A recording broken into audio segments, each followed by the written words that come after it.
In today's demo, I'll walk you through the seamless process of disputing an item on your credit report using our user-friendly software.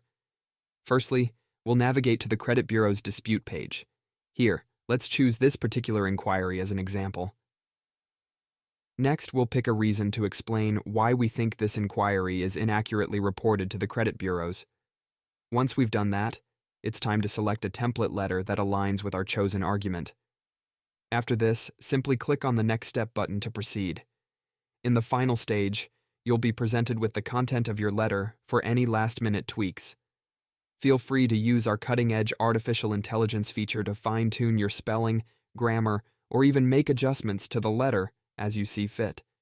When you're satisfied with your letter, hit the Send to Email button. You'll promptly receive an email containing PDF versions of your letter, ready for you to print and mail to the credit bureaus. And there you have it, a straightforward way to dispute an item on your credit report with our software, setting you on the path to potentially improve your credit scores.